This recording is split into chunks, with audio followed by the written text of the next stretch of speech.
All right, and we're live. Cool, cool. All right, shalom, shalom. First and foremost, we want to give all praises, honor, and glory to Yahweh, Bahasham, Yahweh Shai, Bahasham, Rafai, Kadah. Double honors to the elders and the apostles of Great Millstone, and peace and blessings to the elect. And it's the brother Wakar Moth. I have the elder Tazwam, brother Ayash, and the brother Haran on here. And Lord's will, this lesson be edifying to the elect. As you can see in the title, here it comes, the next global catastrophe. Okay, and basically this is inspired by a couple of articles and videos going on. I think one of the most pressing ones is a video that Dabu 7 had put up earlier today, where it was a warning, okay, from this actually three uh, infamous cyber hacking groups that basically are coming together, saying that they're within the next 48 hours, they're gonna hack or bring down the European, I think it was the European banks in Europe or so. So I mean, I think 48 hours, that's not starting tonight. That probably started, a day or two ago, or not a day or two ago, but maybe a day ago. So we got to watch and see. Okay, but at the same time, this is also something that the infamous Klaus Schwab had foreshadowed. All right, warning about a cyber attack that is going to be so crippling, so dangerous that it will make the C-19 look like a walk in the park. And we know that now with all the pieces in place, these devils are ready. It just takes one push for that first domino to fall, right? So it's really just a matter of time. But I mean, cyber attacks are to the point because everything in today's society is digital, is electronic, even from the water that pumps inside of your house. So all it takes is for them to hack into the grid, all right, and shut one thing down, and your transformers are going down. You're not getting any electricity. The lights are out. The water is out. Everything is out. And at that point, chaos is going to ensue. There's these there was that movie, or what was that, American Blackout, I believe, and it took only what, a matter of hours after the lights went out before all hell started breaking loose. So yeah, bro's got anything, you can go ahead. Hey, and just to add on to that, what Klaus Schwab has said, through the Spirit, the Lord has the prophets, keying in on what these devils are saying. Nobody else is really paying attention to what the elites, so-called elites, are saying on the left-hand side, because ultimately it's given unto his servants, the prophets, to be the watchmen, to watch for these things. And them trying to be like the Most High, they try to foreshadow or foretell, prophesy, quote unquote, things that will potentially happen in the future, but it's really them setting it up. All right. And something that we've been constantly warning about, which is through the Spirit. It's really Yahweh Bashim Yahushua giving a warning, being long suffering, because when it actually happens, it's going to be, as the scripture says, a time like never before. It's going to be something that you can't prep, for this. Even with these so-called truthers like Dabu 7 speaking, full spectrum, forgot his name, but yeah, full spectrum something.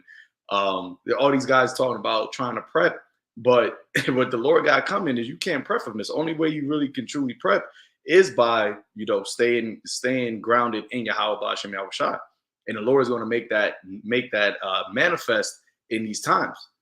So hey, brothers have been given a warning out, but like as the title says, it here it comes. And the interesting thing about it is they gave the warning came out yesterday, which was Wednesday. And they said within the next 48 hours, which will put that on Friday. And there's been countless videos of them, the talking heads, powers that be, been speaking about if a potential financial, banking collapse happened, it would happen on a weekend. It would happen on a weekend because people would not be aware because the banks are closed on a weekend. So when you come in on Monday, which this next Monday is a Juneteenth, so-called freedom of slavery, right? They about to put your ass back into a stronger slavery, man. You about to see real Jacob's trouble, So that's just something that, Lord willing, this actually does, event happens. But regardless, as the brother said, we got the articles where you already have certain federal agencies that's already been, have been hacked. And that's not even in the mainstream media. That's big news, but that's not even being talked about. And that's it. That's all I got. Gone. So yeah, we can go ahead and I can if I ask you don't have anything, I can play the video for Dabo. God, I had a precept, Cool. and this is Ezekiel the 13th chapter. Do you have the ability to Most definitely. put it on the screen? Yep. Yeah.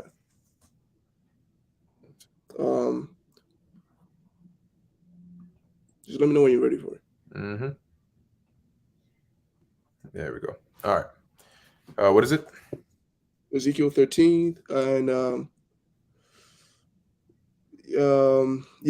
verse 5. Cool. So you got it. Gone. This is Ezekiel chapter 13, verse 5.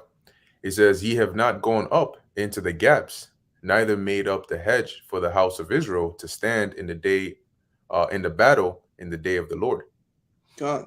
And this is precisely what the elder brought up before.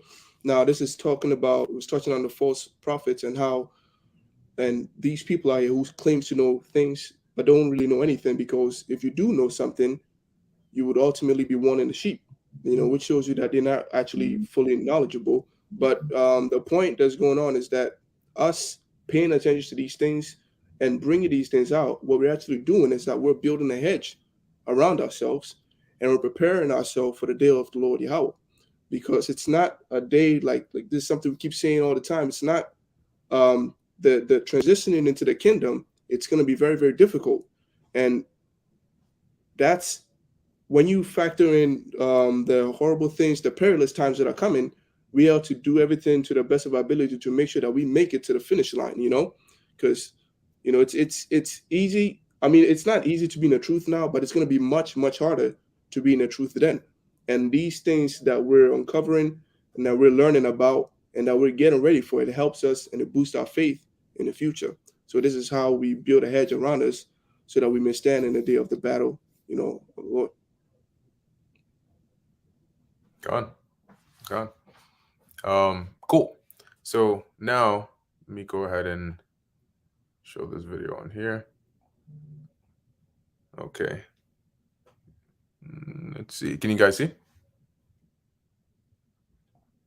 Yep. All right.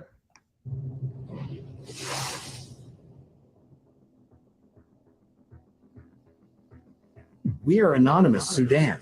Today, we are a direct threat to all European banks. European banks, you will soon be witnessing the most powerful cyber attack in the recent history of the world. Be prepared, because when we strike, it will be too late to make amends. Many European banks will be targeted and we will hit without mercy. World has gone mad. The reason for this is money. If God rules Russia, then who rules Europe? That's right, the banking system. No money, no problem. Revel is sufficiently familiar with the European financial infrastructure. See you soon. This is not a DDoS attack. Games are over. We call on all active groups to engage in destructive activities against the European banking system. No money, no weapons, no Kiev regime. This is the formula for the death of Nazism, and it will work. Within 48 hours we are launching this global company. Nothing will save you, and this is not a warning.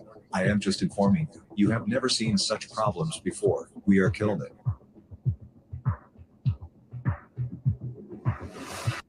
And this is Dabu 7. As you just witnessed, we have three massive groups coming together: Killnet, Revel, and Anonymous Sudan, now promising to destroy banks in Europe. They put this out yesterday evening, giving a 48-hour warning, meaning that within 2 days, towards the 17th, they expect to launch something against these banks. Now, some of these groups have been tied into connections with Russia throughout their history. One of the groups, Revel, was said to have been disbanded. They thought that they took out their leadership. Apparently not. And all three of these groups now coming together saying that this is not going to be a DDoS attack. The games are over. They're going to shut down the money. Then there's no weapons. And then there's no more funding war in Ukraine. This could have large ramifications globally. You're talking about attacking the banking sectors. This could affect everyone. gold, silver, dollars, every currency that you can imagine. If the big dogs in Europe start to fall, so too will all the other banks, as far as I can tell. And the central banks are prepared for this. They have been stacking gold like no other. And this is one massive staged event. If it goes down, you can guarantee that. I'm going to break this down further on the next live stream. If it doesn't happen before then, going live Friday, 9 p.m. Eastern, Dabu777, breaking this down in a further detail. Hope to see you guys there. Hit that subscribe button for more. Much love. Yep. So there you have it. There's that video. Basically their warning on there. Now, I mean, we have to ultimately, watch and see how it plays out. But at the end of the day, these, like he mentioned, these central banks, these elites, they're ready.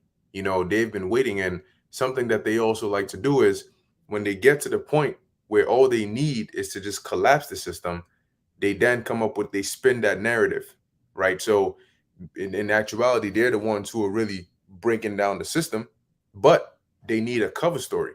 So possibly, hey, there was these hacker groups that we warned about, we foreshadowed, and they did this cyber attack, and it just brought down everything. Meanwhile, this thing was going down anyway.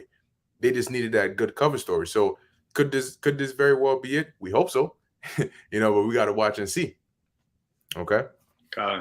Just to add on too, not to forget the financial simulation that they did. I believe that was in December of 2021 of the I think it was like I forgot how many banks. It might have been like 10 major banks, global banks, that they basically did a simulation of a cyber attack happening and how they would respond to that.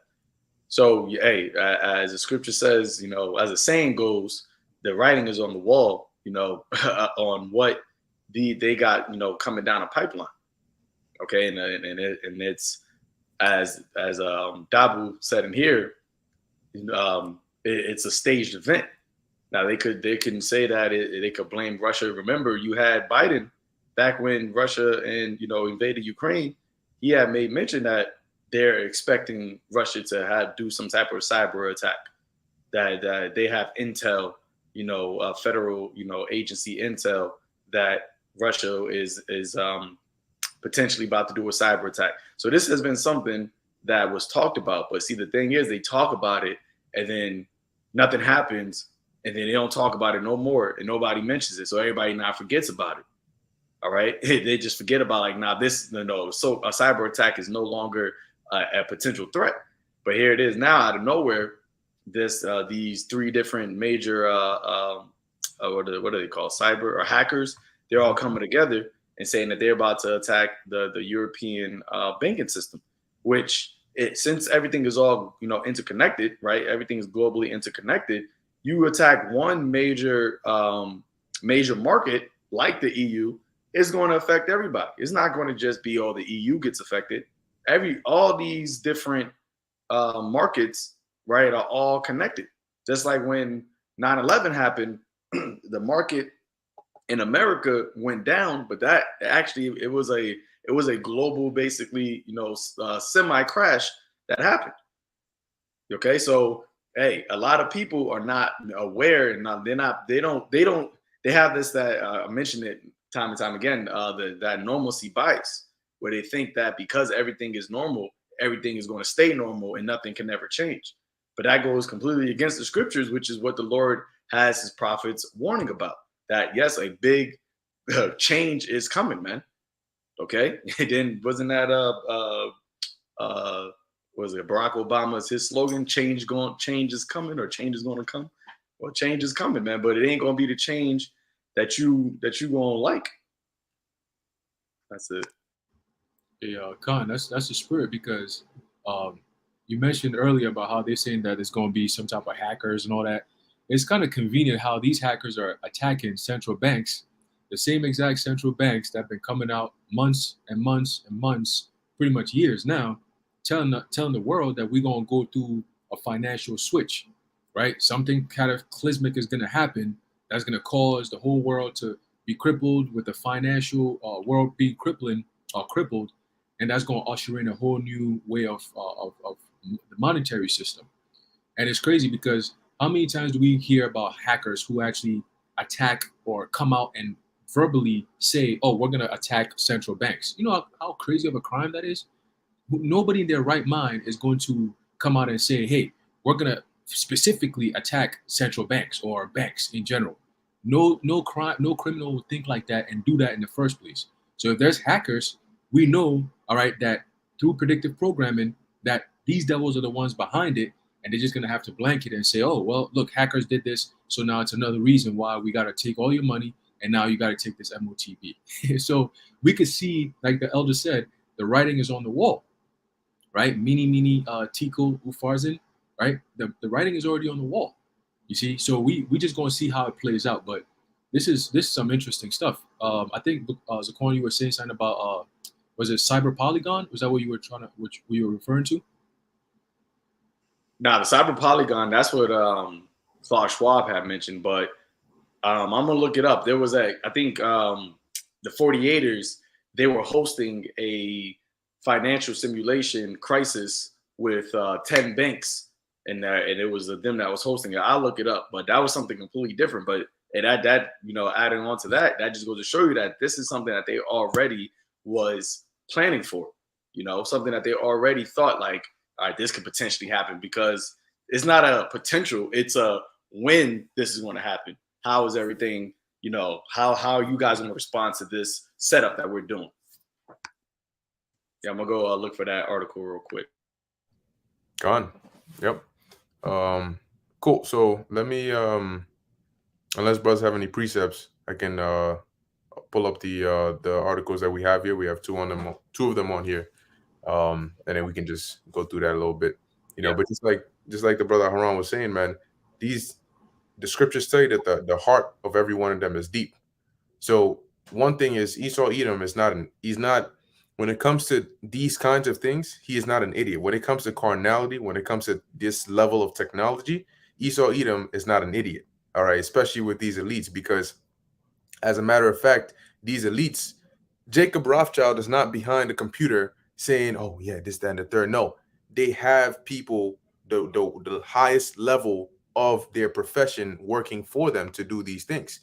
All right. Whether it's masters of subversion tactics or masters of media manipulation or whatever it is. And so they have the best minds put together in a think tank to come up with these solutions. And that's why they're easily able to outmaneuver the average individual. But the problem here is we don't think with our own vain mind. We go off of the spirit. And it doesn't matter how many wise men they have, they're not wiser than the spirit of the Most High. But the point here is that you will only be able to do what they want you to do. There ain't no way two planes going to pull up off course, just out of nowhere, just come straight for the World Trade Center, and nobody can intercept it, nothing. It just so happened to happen that way. But yet Chinese balloons pop up and they all over it talking about this unidentified flying aerial phenomena and all that over white balloons. So they show you that they can do what they want to do, and they can also refuse to do what they don't want to do. So if you actually successfully pull off a cyber attack on banks, that is because they wanted you to, or they let you do that. These elites know exactly what they're doing. I see the article on here. Let me pull it up on here real quick. And even when you think about it too, it's the resources they have, So these are a group of people who don't have a sovereign power giving them resources, and protect and protecting them in the way to, so to speak. So like they're saying, it's not something that it's not doable unless they actually, let them do it pretty much. So this is, I got a quick precept just to back up what Bakar was saying. The book of Luke, chapter 16, verse 8, it says, and the Lord commended the unjust steward. And that's who Esau is. He's the unjust steward. All right, because the word steward basically goes into like a manager, right? Let's go into the word real quick. A manager of a household or household affairs, right? A manager of a farm or land estate or an overseer. And the Lord, as it says in the book of Job, right? The earth is given into the hand of the wicked. So he's the overseer of the earth right now, right? But he's unjust, right? The heart, that is lifted up, the soul that is lifted up is not upright in him. So it says, it says, and the Lord commended the unjust steward because he had done wisely, for the children of this world are in their generation wiser than the children of light. Okay, and the children of light are who? The Israelites. All right, but Esau and his generation, this is Esau's generation. Esau's the end of the world. He's wiser than these average Israelites out here, man. Okay, because he dumbed them down while having all of this, light, so to speak, which we understand that light is a false light, but he has the ability to do things on a high level, to where he can do evil on a high level to where it actually looks like he's doing good to the majority of the people of this world. When they talk about the whole, climate, thing, and the carbon foot, all these things, the sustainable, right? All these things, they're talking as if this is something that is beneficial, but really it's evil. Really, it's going to work, for a wicked purpose. But because they are wise to do evil, right? They're able to make it seem as though that is good. So when they bring out a cyber attack, they're going to say that, oh, see, we try to warn you. They want to already have the boogeyman set up, which is going to be Russia, right? And then they're going to say, well, good thing we have the Fed now for instant payment. Good thing that we have been doing the CBDCs so that we can just use that. So they're going to have the perfect solution to the perfect problem. And they already have the solution. They just now need the problem. Got it. God, that's right. So let me I'll read maybe just the first paragraph or so on here, just to you don't have to read the whole thing. Got it. So this is from Reuters.com. It says, exclusive IMF, 10 countries simulate cyber attack on global financial system. Isn't that interesting? And this was back in December of 2021. Interesting. 2 years ago. Okay. So it says here, Jerusalem, December 9th, Israel on Thursday led a 10-country simulation of a major cyber attack on the global financial system in any attempt to increase cooperation that could help to minimize any potential damage to financial markets and banks, which is interesting because it wasn't just any cyber attack that they did a simulation against. It was a cyber attack against the global financial system. And just coincidentally, this group or these groups are now saying that they're going to launch cyber attacks against the banks of Europe. Interesting.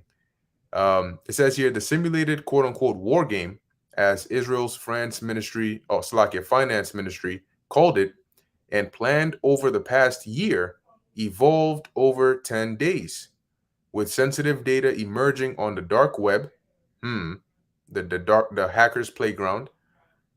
The simulation also used fake news reports that in the scenario caused chaos in global markets and a run on banks. Let's see. Maybe we'll just read a little bit more. It says the simulation likely caused by what officials called sophisticated players, or in other words, hackers, right? Featured several types of attacks that impacted global foreign exchange and bond markets, liquidity, integrity of data and transactions between importers and exporters. These events are creating havoc in the financial markets, said a narrator of a film shown to the participants as part of the simulation seen by Reuters. So this is pretty much what they did 2 years ago. And this isn't like a cheap thing, right? This isn't like a $2 get together at Starbucks. This is something that was of heavy involvement in order to run a simulation like this. So ask yourself, for what reason would they just get up out of nowhere to run a simulation that basically says, how can we guard, or what are going to be the aftermath or the effects of a global financial system being attacked by a cyber attack? So that's interesting. Hey, it's crazy because the IMF, I believe, what's her name? Oh, Christine Lagarde, right? She was Christine Lagarde. She was actually bringing out information. This was, I believe, back in 2014, and she was talking about how back in 2007 they started to push for this global, digital, banking system, right? This was back in 2007. So she said back in 2014, that was 7 years after that, and then 2021 was another 7 years. That makes it 14 years from the time they actually started the new so-called New World, global plan, I guess. So she was basically saying that back in 2021, people are going to start seeing, or worlds and governments were going to start seeing the IMF and the World Economic Forum and all these different entities, right?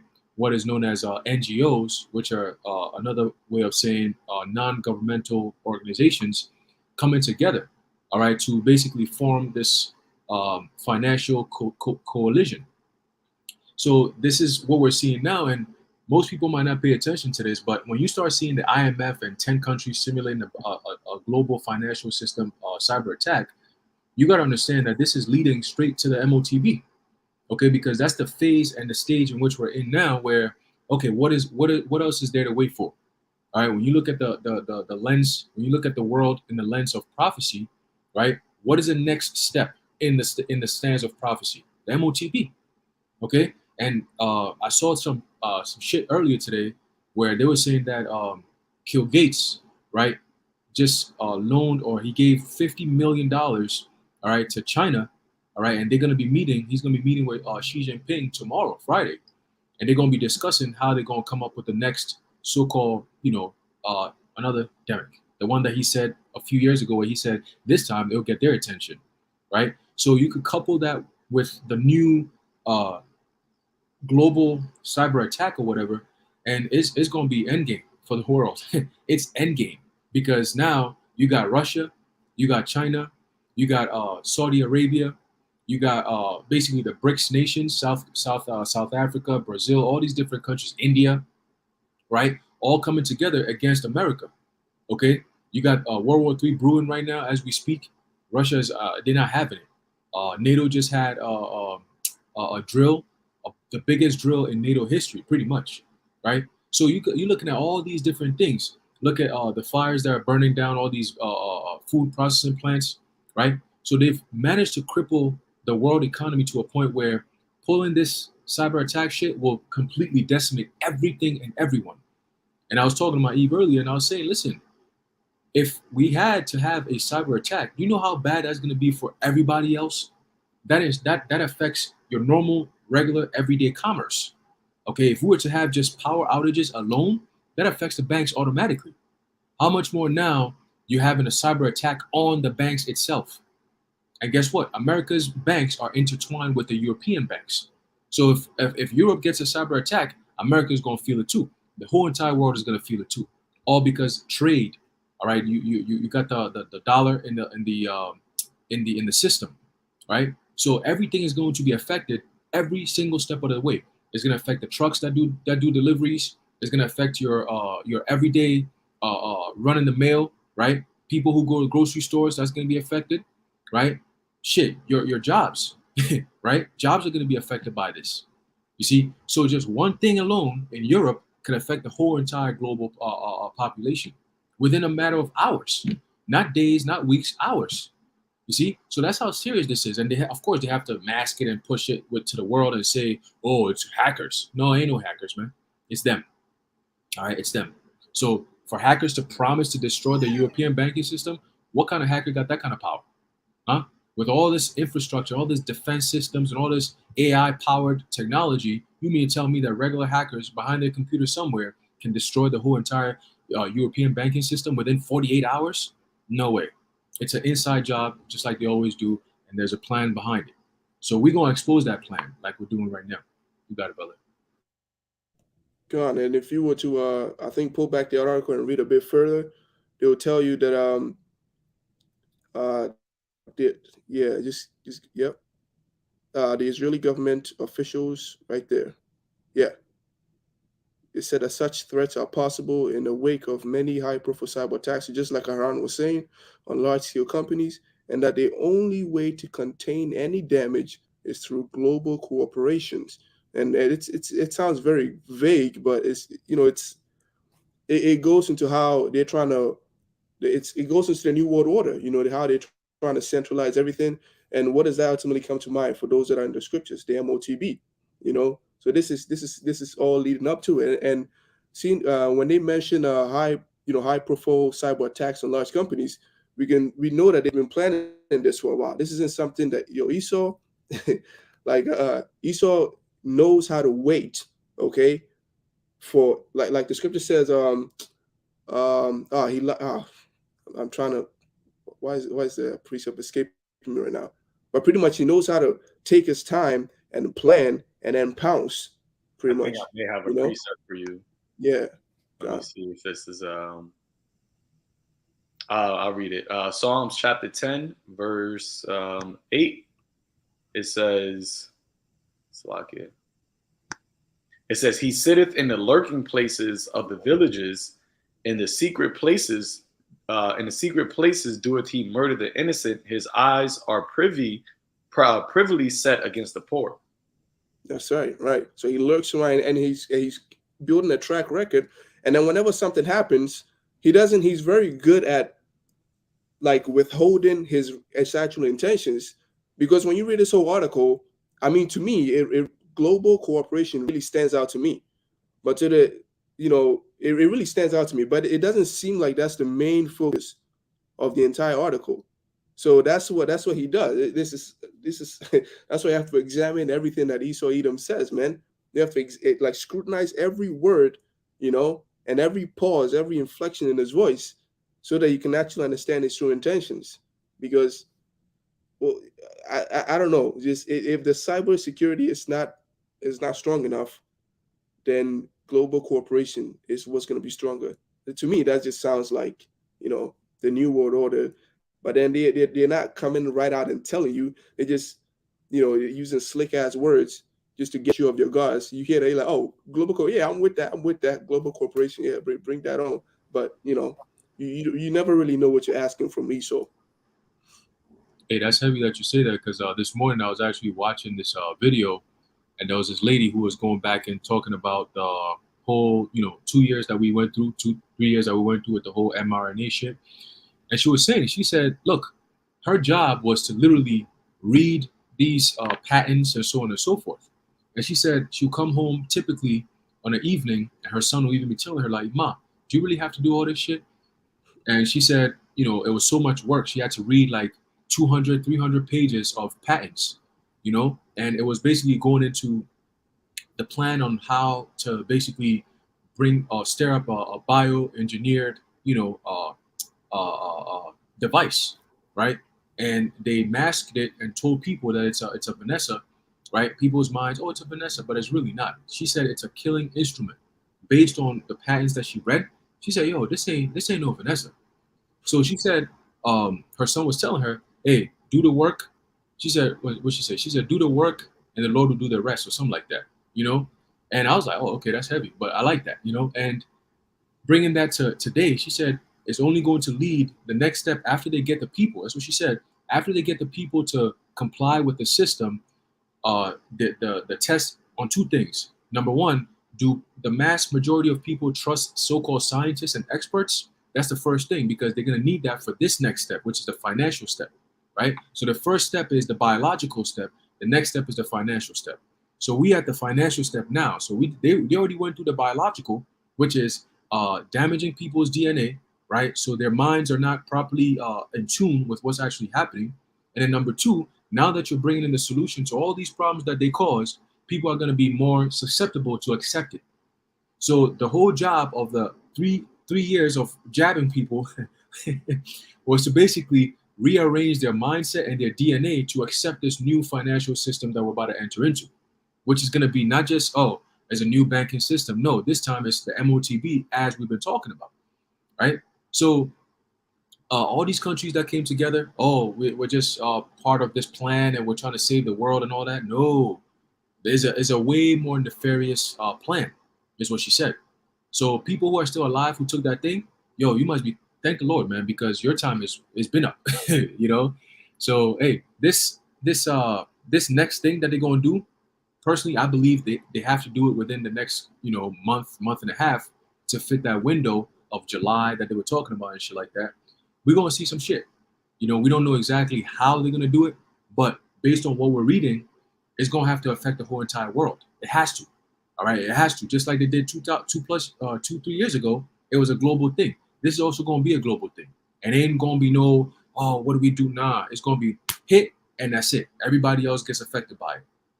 So just wanted to bring that up. And shalom to you brothers. All right, brothers and sisters in the common board. Shalom, Yahweh Shemiyah Shabrakatam. Khan, that's right. Shalom, shalom. All right, so now let's dive into this next article here. As you can see, the headline, and these articles are linked in the description box, at least these two, this one and the next one we have from Zero Hedge. But anyway, as it says here, hackers promise to destroy the keyword destroy the European banking system in the next 48 hours. They announced the worst cyber attack in history. And this was published on June 14th, all right, which, like we said, was yesterday. So it says here, I'll read a little bit of this. Several hacker groups are planning to conduct a large-scale attack on the European banking system at once. As it became known to Lenti Ru, Killnet hacktivists, representatives of Revo, which was considered to be defeated, as well as members of Anonymous Sudan, united their efforts to achieve this goal. Nothing will save you, and this is not a warning. I'm just informing you. You haven't encountered such problems yet. A representative of the Killnet group in an appeal to European bankers. It says here, Russian hackers have declared war on European banks, which first off, the European banks, or the ones pulling the strings behind the scenes, want the European banks to go down, or at least have some sort of turmoil. It's just like renovating. In order to renovate, you got to break down to build back up. So that's what they're doing. They're like, well, this is just the perfect wave, the perfect tsunami to come and wash away and bring some chaos. All right, because chaos creates fear. Fear equals control. The more you can make somebody afraid, the more likely you can have control over them. And so they can use this for that. Because a cyber attack, first off, a cyber attack in the ancient world, when I say ancient world, I'm not talking about all the way during thousands of years ago, but, a decent relevant time in the past, because I think it was in the last century or so, technology has like super skyrocket and become advanced in a very short span of time. All right. But prior to that, technology was still was increasing, but at a pretty moderately slow pace. Now, if you had a cyber attack around that time, it would do damage, but it wouldn't be as bad as now. Why is it going to be as bad now? Because everything is digital. Everything is electronic. Every single thing is electronic here. Okay. They've made this place, this artificial world, run on electricity and transactions. So they all go hand in hand. You can't have, the modern day transaction without electricity, without power. So the smallest crippling of that, and number two is that they're all intertwined. So all you need to do is just pull out one small part from one end, and you bring down the whole entire thing.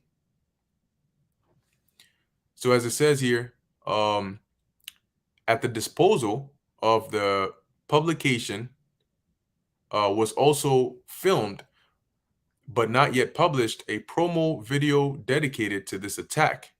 In the video itself, an unnamed KillNet spokesman called on all existing groups to engage in destructive activities against the European banking system, which is pretty much what the article we just read about, the Israel hosting this simulation against a cyber attack.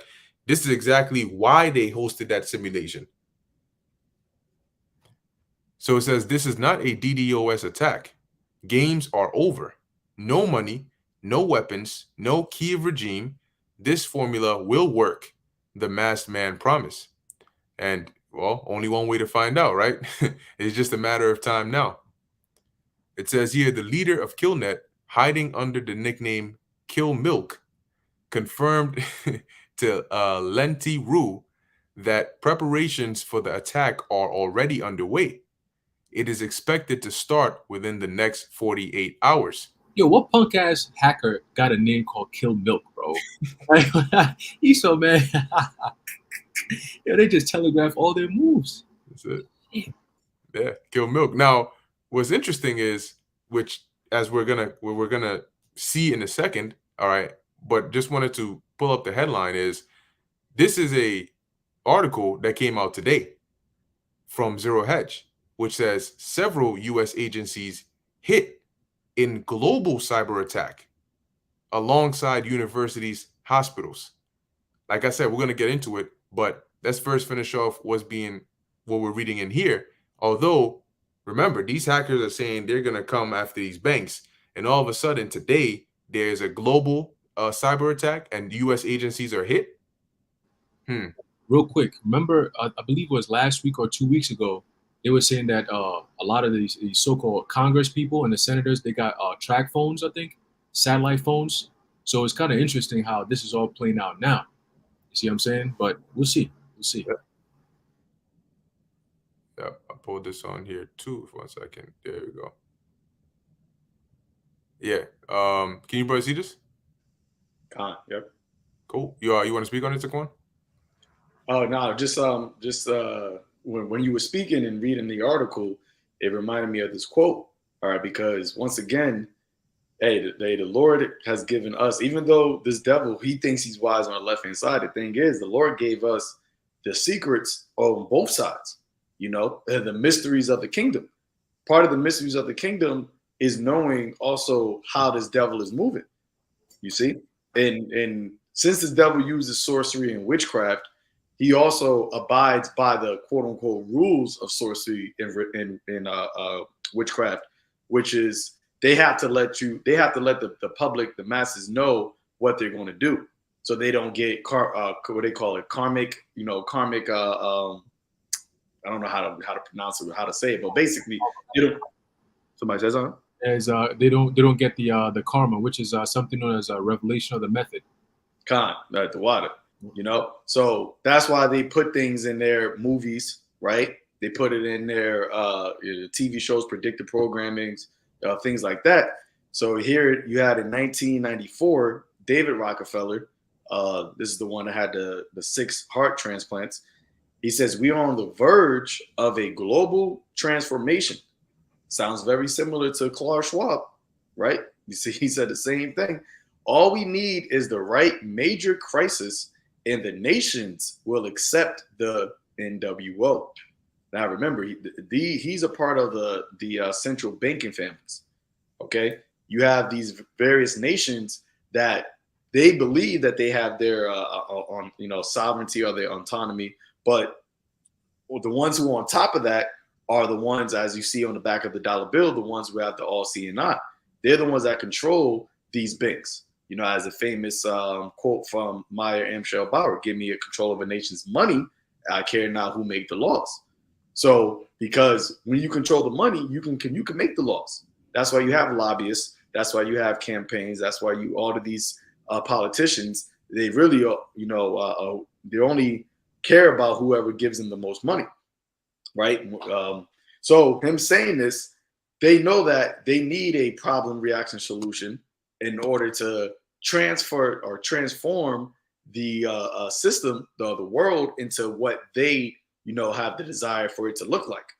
And that's why all of these central banks throughout the countries are all at the same time moving toward what? Digital currency. But there needs to be a reason why the masses accept the digital currency. And this is what they're talking about. This is what he said. All we need is the right major crisis. So that, that's it. That's all I want to touch on. Yeah, gone. Because Oh, you gonna say something, brother? no, go ahead. Yeah, I was gonna say that's a heavy point there because, like you said, he who has control of the money basically has the power, right? And that's what we saw the past 2-3 years.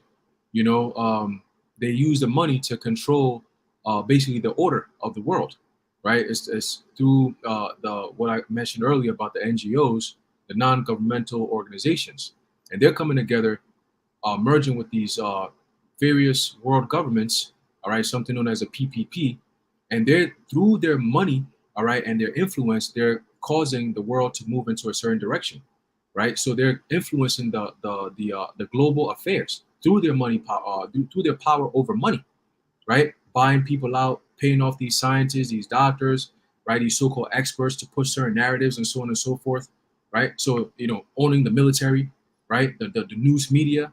Who owns all these things?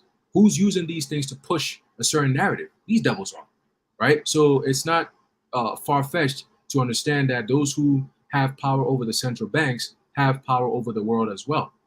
You see, so I just want to add that. And I got a quick thing I just want to read out real fast, tying into what the elder brought out with the Rockefellers, right? This is from Henry Kissinger, and he says the plan, right? It says, today, Americans would be outraged if UN troops entered Los Angeles to restore order. Tomorrow, they will be grateful.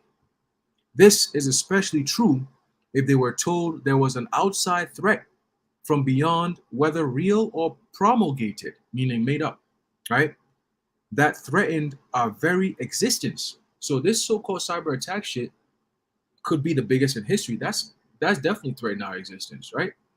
It says, it is then that all peoples of the world will pledge with world leaders to deliver them from this evil. The one thing every man fears is the unknown. When presented with this scenario, individual rights will be willingly relinquished for the guarantee of their well-being granted to them by their world government. And this is what this asshole Henry Kissinger said back in the Bilderberg meeting in 1992. Okay, all the way back in 1992, way before I was born, you were born. You know what I'm saying? But here it is. The plan is finally being brought out to the forefront. 1992, a few years ago, if you were to read this, people would say, "Oh, that's a conspiracy theory. You guys are crazy."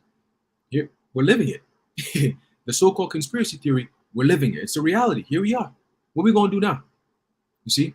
But you got it. Gone. Yeah.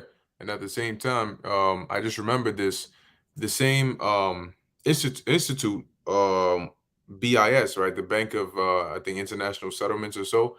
I did a lesson on their project Icebreaker a while back. Okay, and we wanted to set up this hub. First, have everything go digital, and have this hub that would basically be the source of transactions all throughout the world. Now, in addition to that, these people have now worked on a POC, right, which is proof of concept for something they call Project Aurora. And just a quick part of that here says the project involved exploring different views. Basically, the point of this is to monitor basically all forms of transactions on a very detailed level, and they claim this is going to combat money laundering. So it says the project involved exploring different views on the synthetic data to represent various monitoring scenarios, including siloed, national, and cross-border. Additionally, different approaches to collaborative analysis including centralized, that's a key word, decentralized, and hybrid models, were considered at both national and cross-border levels. The project findings highlighted the effectiveness of employing advanced analytics and technologies that adopt behavioral-based analysis approach, which focuses on understanding the relationships between different individuals and businesses, and identifying anomalies from normal behavior. Once again, so establish some norm. Therefore, if they find individuals or businesses behaving slightly different or deviating from that, they can have a means to differentiate between the two. It says the results demonstrated that such methods are more effective in detecting money laundering networks than are the current rules-based approach, which is limited by its siloed nature. So if you notice, with every solution they bring out, it's always rooted in a problem. Whenever you look at their POCs, you look at anything new they're trying to push, it's always tied behind some problem. They never come out and just tell you something just for fun. They always tell you this is what we're hoping to resolve or hoping to solve. So back to this article. It says here, cyber attack could be the biggest in history. The representative of Reville in turn stated that the world has gone crazy, and the reason for this, in his opinion, was money. He also stated that it is the European banking system that governs the EU, right? Like the elder quoted Mayor Amschel Bauer, give me control over a nation's money and I care not who makes the laws, because those that provide the money are the ones that really make the laws. Lobbying is just one small level example of that. So it says no money, no problem. Reville is sufficiently familiar with the European financial infrastructure, the representative of the group threatened. The spelling and punctuation of the authors of the video is saved. The anonymous Sudan member also noted that European financial institutions will witness the worst cyber attack in recent history. He urged them, and these guys, they better mean it. They better drop this shit, because if not, I'm throwing curses on their ass. We tired of this place, you know. But anyway, it says he urged them to be ready for the coming strike, and also stated that when it comes, it will be too late to fix anything.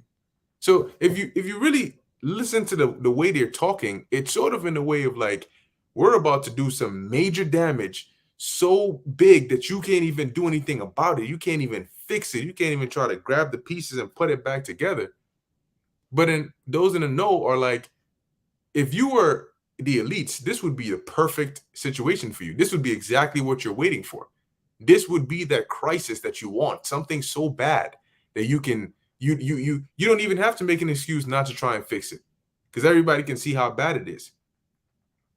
So the clock is ticking, right? Let's see. This is the last paragraph here. It says, what are Killnet, Reville, and Anonymous Sudan known for? The Killnet group became known shortly after the start of a special military operation in Ukraine. Its representatives hacked into the website of the Anonymous group, which had previously declared cyber war on Russia. Cool. They're just giving us some history on them. Okay, here's something interesting. It says here, Reville is one of the most famous hacker groups in the world. They are suspected of carrying out high-profile attacks on critical U.S. infrastructure and a number of large global companies. Okay, cool. So apparently they got some stuff under their belt, or they better start putting it to good use. Yeah.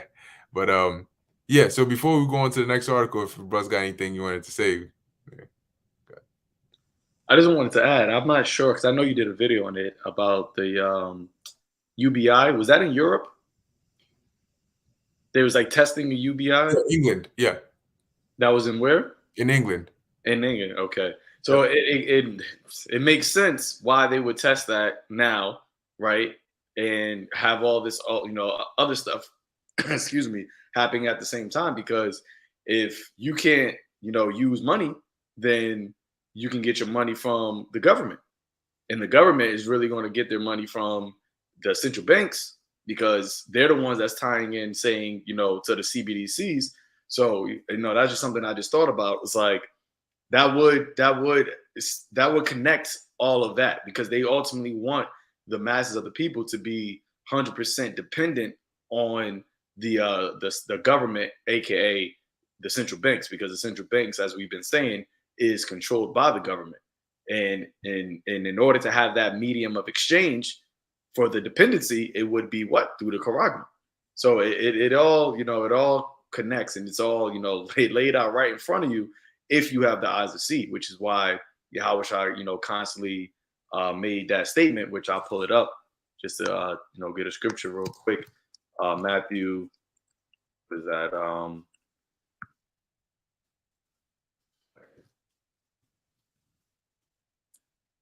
The book of, no, it's like, yeah, let's do this. Matthew 13, verse 9, it says, he who hath ears to hear, let him hear. All right. And then it says, and then the disciples came and said unto him, why speakest thou unto them in parables? He answered and said unto them, because it is given unto you to know the mysteries of the kingdom of heaven, but to them it is not given.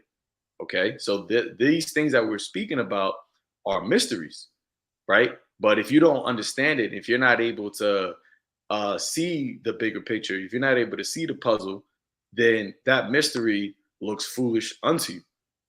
All right. So the same thing that we're talking about right now, which is wisdom, right, which is knowledge, which makes complete sense to somebody who doesn't have the eyes to see or the ears to hear, it's foolishness unto them. And as the scripture says, the simple, the prudent foreseeth the evil and hideth himself, but the simple passes on and are punished.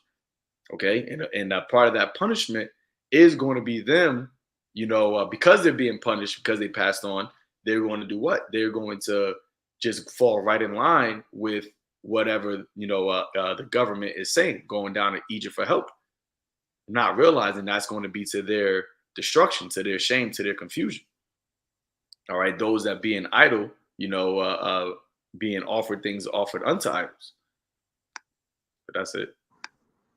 Yeah, I find it very interesting how Europe is going to be the first country that they start this whole test with, right? They, of course, to the world, they're going to be pushed as, oh, hackers are hacking us. But for those who know, which we're breaking down now, we know it's an inside thing, right? But it's interesting because, Bakar, you did a video on which the elder just referenced, right, about the UK, right, specifically England, all right, and they were going through the whole test of the UBI, right? And it's funny because guess what other countries in Europe? Sweden, right? And we know the majority of people in Sweden are already MC-hipped, right? So they're already in the system. They already know how that system works and so on and so forth. And Europe just happened to be the third biggest continent, right? In terms of population, right? You have Asia, you have Africa, and then you have Europe.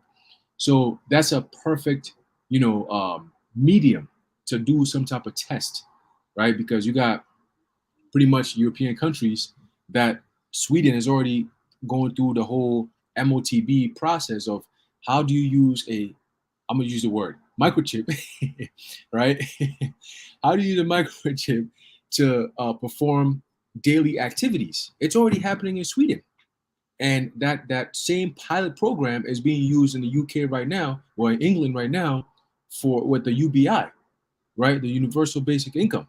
So who's to say this whole thing starts a trend, just like the virus started in China and affected everybody else? Who's to say this thing does not start out in the UK and affect everybody else? Now, I'm just throwing it out there. But again, knowing the trend and how these devils work and how close we are at the end, hey, we don't put it past these devils, man. You never put it past these devils. Who knows what this is going to come out to? Because U.S. is definitely involved with the UK, specifically England. America and England are always together, right? Look at World War II. Look at World War I. America is always together with the British. So, hey, who knows? World War III is coming up. Who knows? All right, but I'm gonna just leave it there. Yeah, it's about to get real chaotic out here. So let's jump in. You want to say something? Oh yes, Slack, yeah. It was a precept, but yeah, we can just bring up. Yeah, you gotta bring out the script. It was back what the elder was saying. This is 1 Corinthians chapter 1, start from verse 18. It says, "For the preaching of the cross is to them that perish foolishness." So for them that are not given the understanding of the mysteries of the kingdom of heaven, they were just meant to perish, pretty much. So we're just amongst those, or we are just the most the privileged to understand the word so that we may live. So we ought to be grateful for that. That's pretty much all I wanted to put on that. Brother had posted a scripture in Wisdom of Solomon, the 8th chapter, on the comment board. I just want to read it. I'm one, Wisdom of Solomon 8 verse 1. Wisdom reacheth from one end to another mightily, and sweetly doeth she order all things. Right? And hey, how is that wisdom reaching from one end to another? Hey, it's through the unicorn, right? Through that line, the online, right? And it's going mightily to the ones that is supposed to get it, because the Lord has, put the spirit on his servants, the prophets, to not have rest day nor night, to continuously push this information out. Verse 4, it says, "For she is privy to the mysteries of the knowledge of the Most High, and a lover of his works." Okay, so yeah, wisdom, right, which we ultimately get from the Ruach HaKodesh through Yahweh Shai, from the Heavenly Father. That's the chain. It's privy. It knows the mysteries of the Most High. All right, it knows the mysteries of the knowledge of the Most High, and the knowledge of the Lord is on both sides, man. That's how bad the Lord is. That everything that we're talking about, yeah, we're speaking about it through the Lord working through this devil, but really it's the Heavenly Father, Bashim Yahweh Shai, that is doing this. So this is why we ultimately know that this has to happen, because the Lord said it was going to happen. And who can stop the Lord? Who can stay his hand? Who can disannul his counsel? Okay? And understanding the words written, the breakdowns, the dark sayings, the parables, right? These prophecies, it makes us privy to the knowledge of why, everything is lining up so perfectly.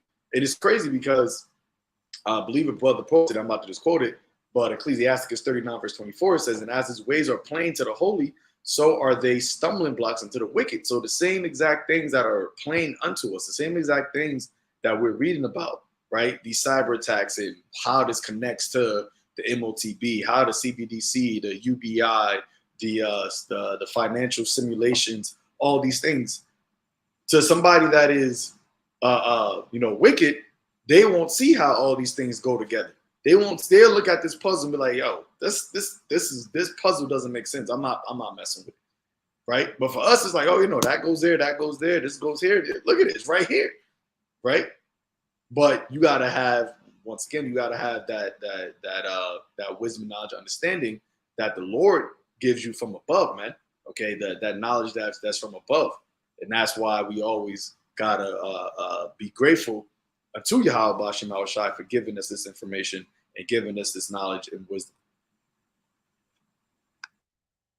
That's absolutely right.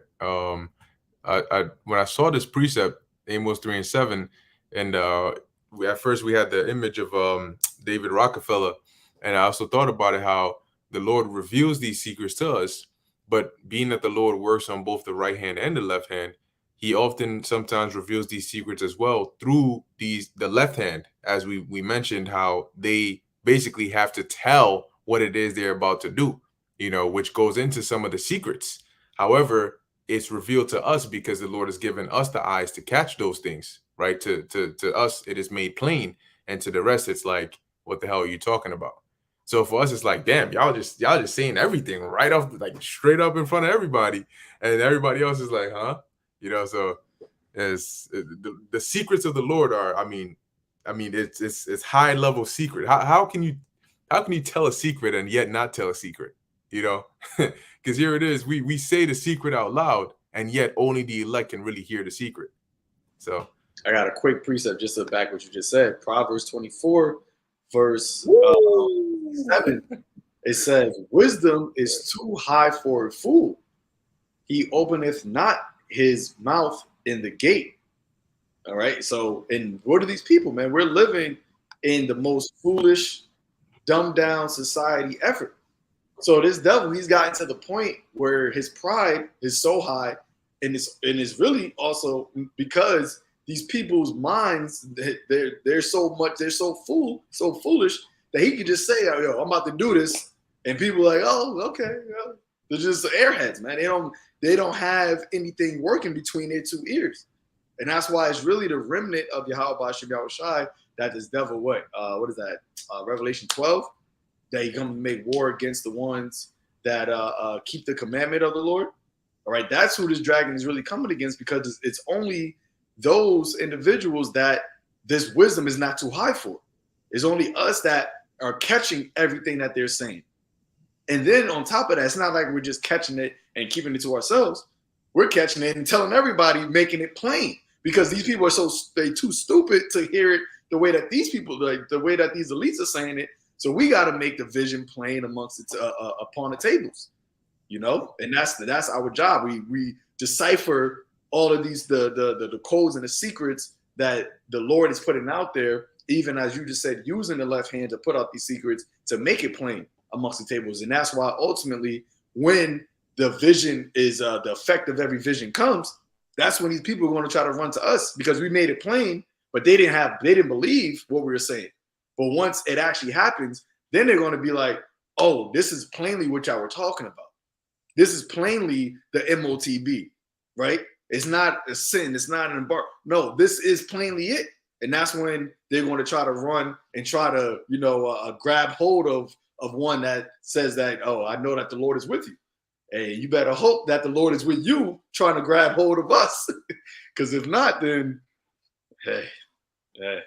Nah, it's over. You're going to get put to sleep, nigga. Yeah, I just wanted to grab a few precepts off the common board. It's fire because it goes perfectly with what the Zaquan just brought out.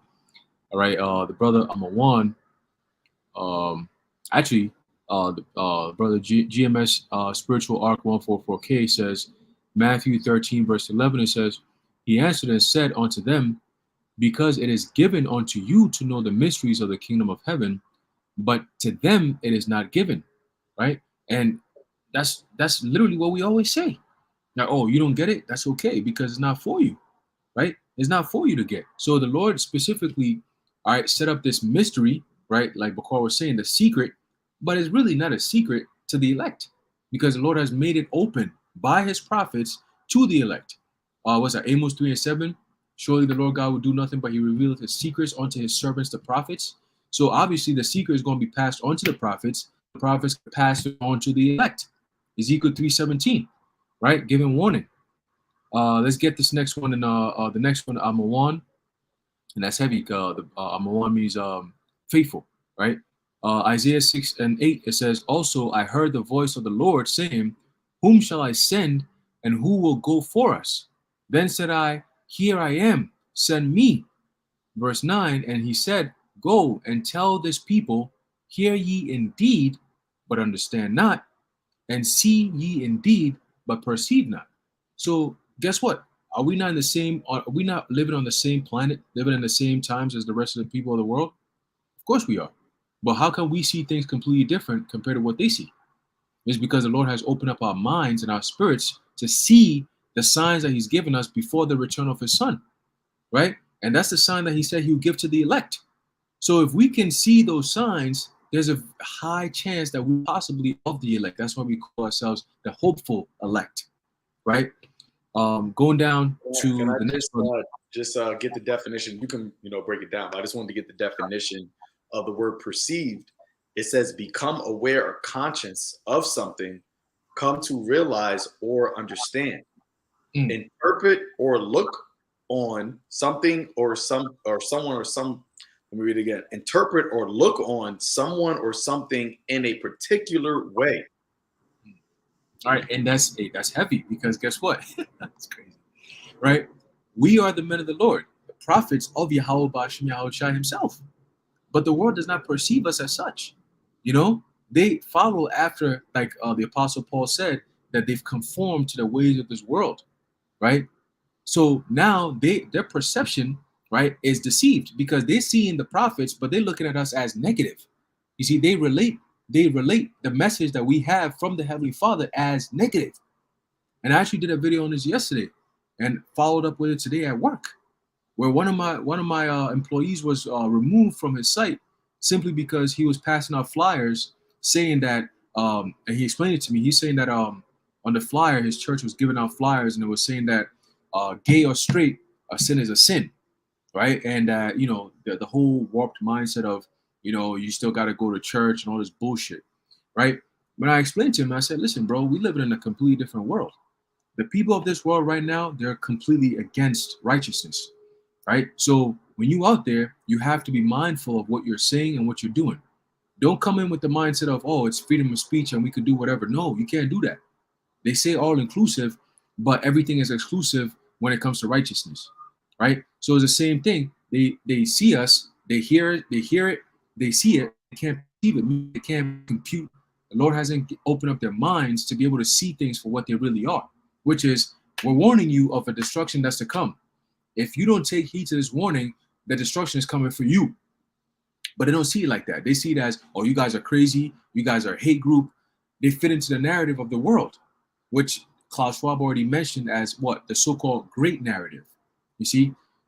But yeah, that's pretty much what I want to bring out. I believe the next precept on the comment board is from the brother GMS Spiritual Arc 144K, Matthew chapter 13, verse 12. It says, for whosoever hath, to him shall be given. And that what do you have? That's the faith, right? The Lord is going to increase your faith, right?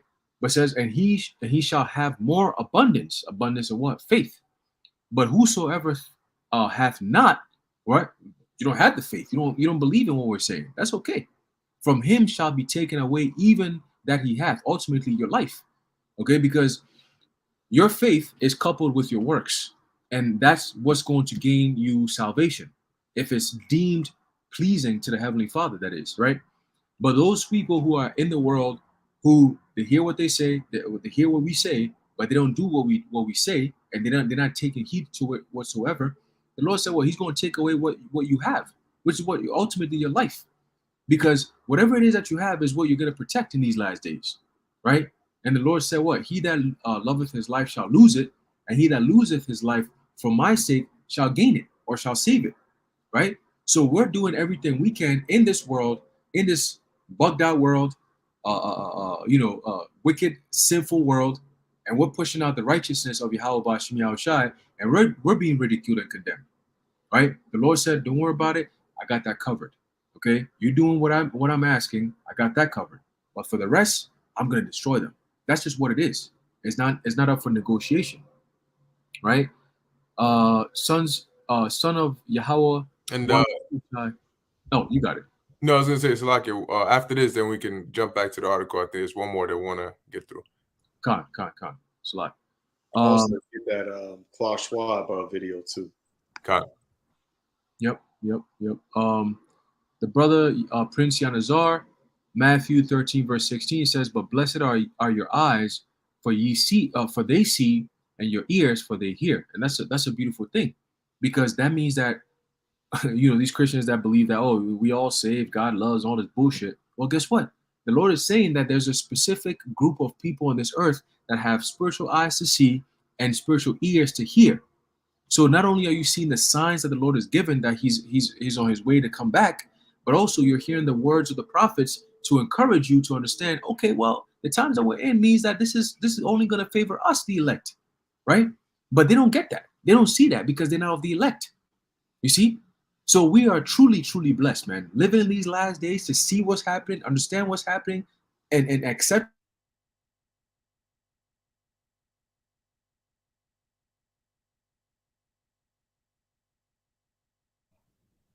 Connection drop? Is it? Yeah, it was connection drop. Yeah, likely drop. See if it comes back in like a few seconds.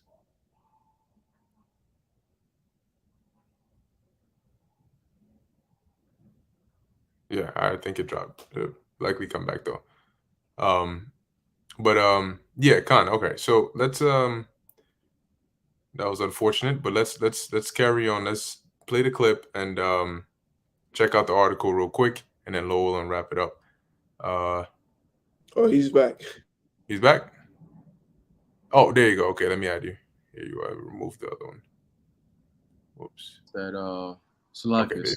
Yeah, Esau, yeah, Satan is trying to knock me off real quick, but that's okay. I'll pass it on, brothers. You got it. Cool. Yeah, I was gonna play the video, the Klaus Schwab video, and then we can read this article. It's fairly short, and then Lowell and we can wrap it up. Cool. So let's jump here real quick. All right. So this is Klaus Schwab cyber. Take the brother's comment off. Slovakia. That's all good. There you go. Cool. So let's play this. We all know, but still pay insufficient attention to the frightening scenario of a comprehensive cyber attack, which would bring to a complete halt to the power supply, transportation, hospital services, our society as a whole. The COVID-19 crisis would be seen in this respect as a small disturbance in comparison to a major cyber attack.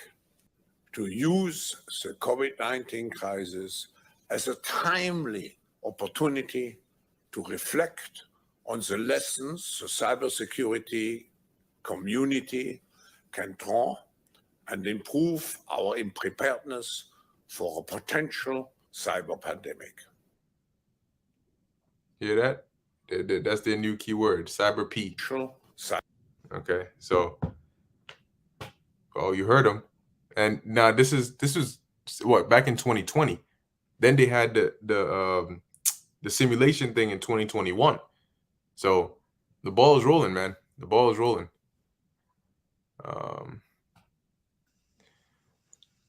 Yep. All right, and he mentioned hospitals, right? And that's what this article says. That's it. Yeah. So I'm gonna read through this real quick, and if brothers have any points along the way, just feel free to stop me. This is cool. So this is from zerohedge.com. It says several U.S. agencies hit in global cyber attack alongside universities, hospitals. On Thursday, the U.S. Cybersecurity and Infrastructure Security Agency announced that several U.S. federal government agencies were hit in what's being acknowledged as a global cyber attack. The attack utilized a vulnerability in widely used software, with the agencies have experienced intrusions affecting their MOVEit applications, according to a U.S. government statement. We are working urgently to understand impacts and ensure timely remediation, Eric Goldstein, a top U.S. cybersecurity official, said. And they're we're gonna read it. It says initial suspicion has fallen on a Russian-speaking ransomware group known as CLOP or CLOP, which has claimed. Sorry? Putin's problem. That's it. Putin's problem. That's it. And then once again, like we said, this guy, Biden did mention that about Russia doing a cyber attack and how that would lead to more drastic measures being taken. It says, which has claimed responsibility for a similar ongoing hacking campaign, which targeted entities ranging from BBC to British Airways to Shell Oil to schools and hospitals, as well as some U.S. state governments in the Midwest. And like Aharon was making reference to, that video that came out, Dabu put up a couple of weeks back about these senators being given satellite phones in the case of a situation where they would need it. So these things don't happen by coincidence. You just have to be paying attention. It says CNN reviews of a recent and ongoing hacking campaign as follows. but the news adds to a growing tally of victims of a sprawling hacking campaign that began 2 weeks ago and has hit major U.S. universities and state governments. The hacking spree mounts pressure on federal officials who have pledged to put a dent in the scourge of ransomware attacks that have hobbled schools, hospitals, and local governments across the U.S. Okay, and just like the elder was saying, basically, yeah, it just left my mind. All right, we'll keep going then. So it says it'll come back. It says as part of this, the famous Johns Hopkins University and health system has also been deeply impacted. And good for them. Officials in a letter to the Hopkins community said that an early and ongoing investigation found that the attack may have impacted the information of Johns Hopkins employees, students, and or patients. All right, it just came back. How come this is not in the mainstream media? If this is an ongoing global cyber attack, right, that has hit major U.S. universities and state governments, why are they not mentioning this? Shouldn't they be making people aware of this? Anyway, let's see. Let's come down. It says a cybersecurity expert, Bill Sieglein, has been cited in the local media to explain. This was called a zero-day attack, meaning the attackers who were out of Russia, a group known as KLOP. They discovered a vulnerability in this piece of software called Move It. Move It is a piece of software that allows you to move large data files between networks and between systems. They found a vulnerability before anyone or anybody knew about it, and all at once launched an attack worldwide. So they got this attack going on. You got these three famous hacker groups saying that they're about to basically join in the fun within the next day. All right, which we're gonna keep our eyes out to see what happens. But all of a sudden, the new thing now is going on is cyber attacks. So let's see. It says here, this part is okay. Let's jump down here.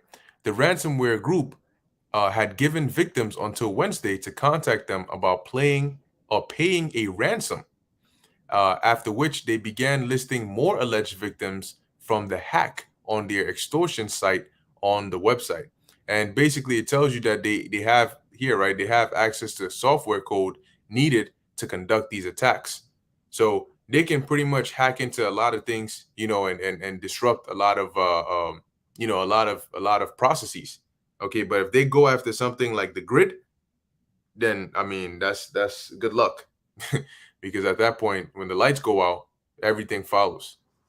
Hey, that's heavy that you say that, because when you look at certain things that can be attacked, all right, with a so-called cyber attack, even though they're pushing this thing that it could be, just attacking the banks, all right, when Klaus Schwab said, all right, Klaus Adam Weishaupt Schwab, and when he said that basically cyber attack will make the CV look like a walk in the park, right? I have some things here. It says targets of cyber attacks. Attacks can be a Trojan horse for other purposes, right? Such as to enter a system, create a distraction, and linger for weeks, if not months, prowling around to do future damage. So they could use that to linger above people's heads. Oh, you don't want to comply to MOTB? Well, hey, listen, this is what we have to do. Look, our power supply, transportation is affected by this. Our hospital services are affected by this. The medical devices that keep you alive is affected by this. The financial system definitely affected by this, right? Energy grids are affected by this. Water treatment systems are affected by this. Government and corporate, IT systems are affected by this, right? The military and defense infrastructure is affected by this. So it's a whole, conglomerate of things. Basically, the system, which is powered by AI, is going to be affected by this, and hence we have to make a change. That's the narrative they're pushing here, right? Problem, reaction, solution, the Hegelian dialectic, right? What's that? Thesis, antithesis, synthesis, right? So we're already telling people, hey, this is what they're going to do. It's going to lead to you having to make the decision of having to take the MOTB. All of this shit is leading to that. But people are not going to listen. It's not meant for them to listen. They're going to take the MOTB regardless. All right, but pass it on to you, brother. Con, I got one precept, and I'm gonna quote the other one, which is pretty much Psalm 64. All right, it basically gives you a rundown of the level that Esau's playing on, especially in this last generation. All right, which makes sense. All right, the Lord has to, same way the Lord raised up Alexander, raised up this guy Antiochus, so they can do what they needed to do. He has raised up Esau that his purpose might be fulfilled. Okay.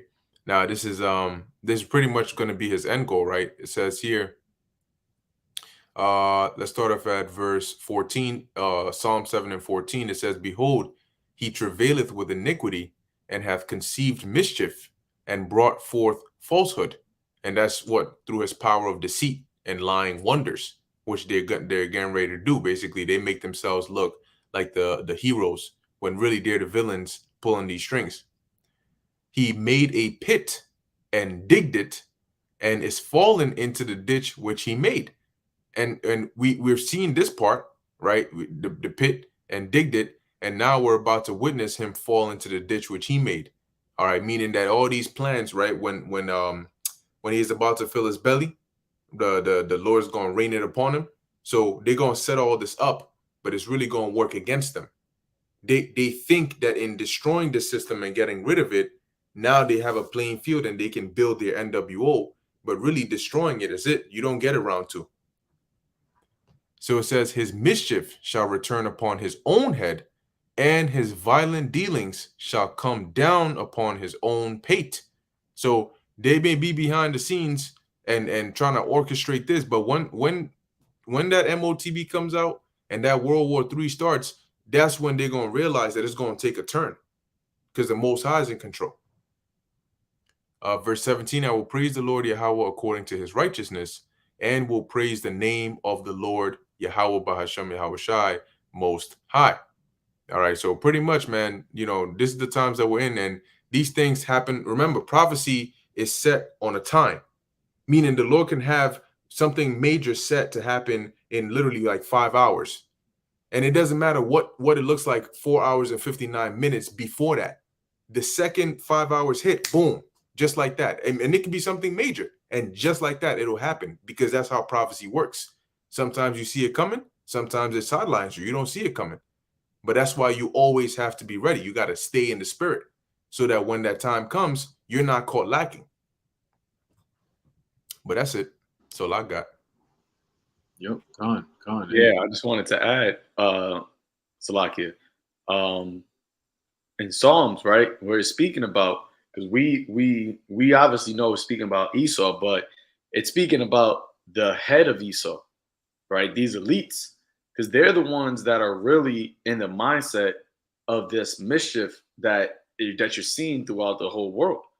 All right, you have, these politicians, and we know that a lot of these politicians are bought and paid for, but they don't really have the actual, the detailed, in-depth sorcery that the elites have, right? So it says his mischief shall return upon his own head, his violent dealings shall come down upon his own pate, because the top elites, they have so much pride because they have so much power. They don't believe that they could be taken down. They don't believe that the Most High, that he is. They are actually in that strong delusion. The pride of their heart has deceived them to where they think that they could make these moves and there will be no repercussion, that they could do these things and the God of heaven won't intervene. So when that happens, he's gotten to this point, this level, the Lord has puffed him up, right? Like how Pharaoh was, he has gotten puffed up to the point where he is now bringing out these things, ultimately that charagma, and the Lord has it to where little old, niggas on the corner, Hispanics, the as it says in Corinthians, that to bring to naught the things that use it. So I don't want to butcher it. Let me pull it up real quick. Shit. Salakia. Bring to naught. Right. 1 Corinthians chapter 1, verse 27, it says, the Most High has chosen the foolish things of the world to confound the wise. The Most High has chosen the weak things of the world to confound the things which are mighty, and the base things of the world and the things that are despised have the Most High chosen, yea, the things which are not, to bring to naught things that are. And that's who? That's the prophets that the Lord has risen up, right? The ones who were, those dry bones, the ones who, nobody regarded, the offspring of the earth.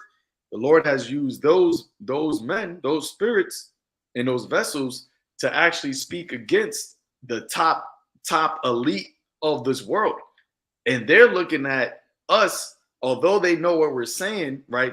Although they have know that what we're saying is true, their pride is in the way of them actually accepting that. It's like let's say a boxer, for instance, somebody that is undefeated, and you're fighting somebody that's never won a fight, right? And you go in, that boxer that goes into that ring, because of his pride, he doesn't believe that there's no way in hell that this person has never won a fight that could beat me. It's kind of like, David and Goliath. His pride had him to the point where he was literally insulted by David coming up against him, because he was a champion. He was unbeatable. But that's how the Lord works, man. The Lord uses the ones that are, you will look at to be, no match. The ones that you see that can't win a fight, to actually beat the one that never lost a fight. So that's how his dealings is going to come down upon his own pate, because of his pride. All right, that pride, as the scripture says, pride comes before a fall, and a haughty look before destruction. And these elites got both of that, man. They got a haughty look, and they got a pride.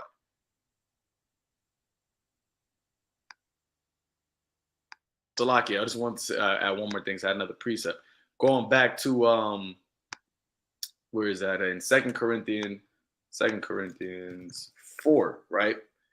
It says 4 verse 3, but if our gospel be hid, it is hid to them that are lost, in whom the God of this world has blinded the minds of them which believe not. Okay, and that's why, going back to wisdom being too high for a fool, the things that we're speaking about, they can't accept it, because the God of this world has blinded them. And that's also a reason why Esau is so prideful, because he knows that he has used his deception, right? Stand now with thine enchantments, thy sorcery, thy witchcraft. He has used that in order to blind the people, so he can come out and do these things, and people are so blind, they walk around in gross darkness, that they don't even see what is happening. And the only way that you can actually see it is through this gospel. It's the only way that you can get the light is through the light, which is Yahushua. Reading on, it says, "Lest the light of the glorious gospel of Hamashiach, who is the image of God, should shine unto them. For we preach not ourselves, but Yahushua Hamashiach the Lord, and ourselves your servants for Yahushua's sake. For the Most High, who commanded the light to shine out of darkness." Okay, that's how he told Paul, right? He set him up to turn the roughly paraphrasing, to turn the elect from the power of Satan, the darkness, into the power of the Most High, the light. So he commanded the light to shine out of darkness, and that's who? That's us. Okay, through Yahweh Bashim Yahushai, through the Rakah Kodash, the Yahweh said that what? You are the light of the world. He has commanded us to shine this light in this darkness, man, the valley of the shadow of death. It says, have shined in our hearts to give the light of the knowledge of the glory of the Most High and the face of Hamashiach Yahushai. But we have this treasure in earthen vessels. So this is the treasure that we have in this body, in this vile body, we have a treasure because the Lord gave us this knowledge, this wisdom. Right? It says that the excellency of the power of Salakia, that the excellency of the power may be of the Most High and not us. And that's why it's always, the glory goes to Yahweh Bashim Yahushua, because it's not of us that we understand this. It could take the Lord nothing to have us back in the darkness, man. Right? But it's just as easy as the Lord has somebody in darkness, as he says, it's a light thing for him to raise up the tribes of Jacob. It's an easy thing for him to wake us up and have us understand this secret, and it be very plain unto us. And it's not like we're some Harvard graduates, right? We're not some renowned Nobel Peace Prize winners. Not. We just some regular earthen vessels, regular men. But hey, through the Spirit, Lord willing, and you brothers and sisters that are watching, we're not regular. The Lord put us in a regular position, but we're really irregular people. That's it. And I got a quick precept to back up everything you just said. All right, which with the key point of how the Lord works. Right, it's completely opposite from how the world works. Right, the world mostly shifts into the frame of popularity. Right, power, attention. The Lord works the opposite way. Right, got a quick precept. There's a book of First Corinthians chapter 1 and verse 27. It says, "But the Most High hath chosen the foolish things of the world to confound the wise, and the Most High hath chosen the weak things of the world to confound the things which are mighty." Right. So here it is. You got men who are deemed in the world as insignificant, right? And we're always in the corners of the side of the street, all right, teaching and preaching about the destruction of this place, all right, what the Lord is going to do to this place, all right, for all the wickedness that they've done. We're basically telling you the judgment of America. And people in America literally walk past us like they don't hear what we're saying. What the fuck are you going to do with people like that, right? The Lord is putting his men out there to tell you to wake up. Hey, listen, I'm going to destroy this place because of the wickedness. But yeah, you got people who pass by and don't even pay no mind, right? That's okay. We ain't looking for you any damn way, okay? But going back to that, read some more of it. It says verse 11, 1 Corinthians chapter 8 and verse 11. Oh shit, hold on, Salakia. I don't know why I just switched like that. Shit.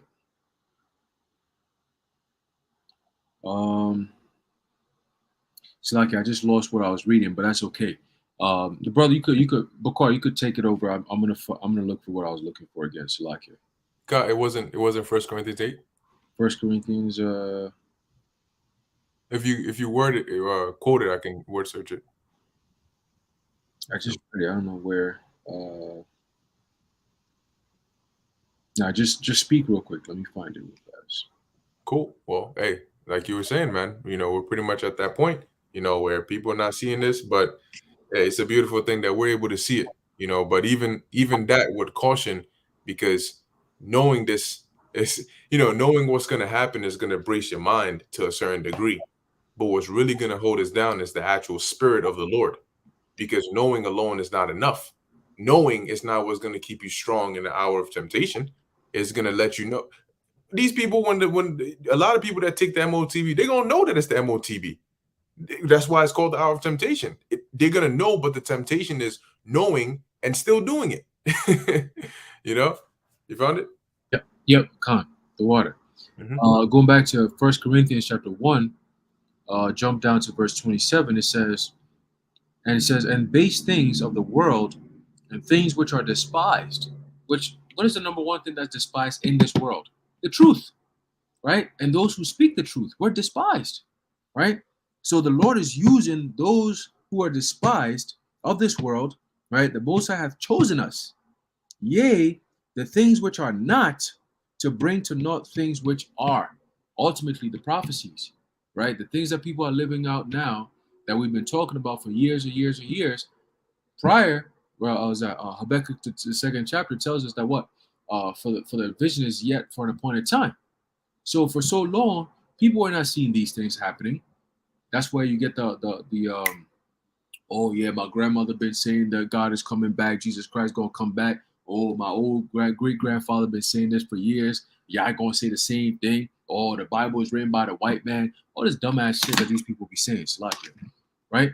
The Lord is saying that He's using the weak things of this world to confound the wise, right? He's bringing things that are not to things that are, which is ultimately the prophecies, right? So the brother mentioned about the MOTB coming out, and people who've heard about the MOTB gonna be the same people who take it, right? Because the Lord is not hiding anything, right? It's a test. So if I'm gonna give you a test, I'm gonna give you the questions. You just gotta answer it, you know. So the ultimate test is that MOTB. All this cyber attack and all this bullshit that they're talking about is leading to that MOTB. Everything that the men of the Lord have been saying is leading to the MOTB. That's the last major prophecy before the destruction of America, Babylon the Great, right? So if you hear in this message or you're watching our videos and you look at us as, oh, you guys are just bums in the streets, or you guys are, or you don't know what you're talking about, or you guys are a hate group or whatever, guess what? It comes with a price.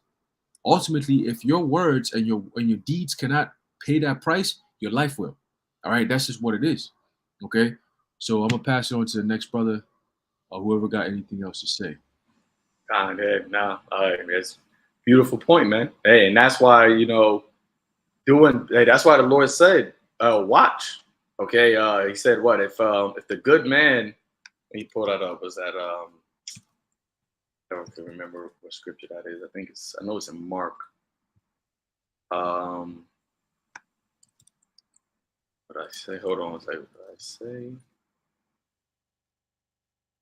There's one. Yeah, Mark 13. Oh, okay, Mark 13. So Mark 13 verse. Oh wait, nope. Wait, nope, that's the wrong one. Yeah, which one was it? You know what it is? Yeah, I pulled up the three instances here. There's one in Matthew 24 and Luke 8 and Luke 12. Okay, yeah, Luke. That's the one I wanted. No, it's okay. Matthew 20. It doesn't matter. It's the same thing. I'll just read it. Yeah. Matthew 24, verse 43 says, "But know this, that if the good man of the house had known in what watch the thief would come, he would have watched and would not have suffered his house to be broken up." Okay, hey, and we are the house. You are the house. You're your vessel, your abode, your body, right? You're the house. So if you were watching, then you wouldn't suffer the thief to come. Now, Yahweh Shah said he's coming like a thief, but he also says what? That John the 10th chapter, that the thief cometh not but to steal, kill, and destroy. So Esau on the left-hand side is coming like a thief, because although it's like a thief, before they rob a house, they actually do what? They stake it out. They watch, they see your movements, they see how you operate, they see what time you come in, they see the time you go to sleep, they see what time you leave, all these things. And then, so they've been watching, they've been doing reconnaissance for a while, but when they actually come into your house, it seems like it just happened out of nowhere. But this was a plan that they've been doing. And this is why we, as being watchmen of Yahweh Bashim Yahweh Shai, like you have like in certain neighborhoods, really Edomite neighborhoods, you have the neighborhood watch, right? So you watching out for people who are watching out to rob or to do any crime. That's who we are, man. We're the neighborhood watch. We're the ones that are watching the ones that are watching y'all, the masses of the people, to try to come and set y'all up and put y'all in a terrible case. So it says the good man of the house, had he known in what watch the thief would come, he would have watched and would not have suffered his house to be broken up. Therefore be ye also ready, for such an hour as ye think not the Son of Man cometh in. Before the Son of Man comes, he said that there are signs of his return. And a part of those signs are these catastrophic, events that are going to take place on the earth, time like never before. So Yahweh Shai, even though he's coming like a thief, he let us know the signs that are going to be, on the earth. That's why Paul said, for the hour and the seasons, brethren, you have no need that I write unto you.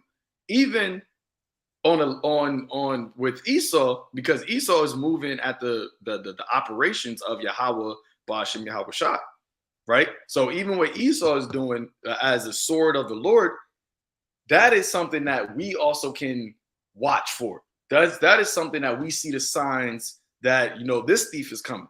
But majority of the people, because as we read in 2 Corinthians, the God of this world, he's blinded them, so they don't see the signs or the tokens of what this devil is doing.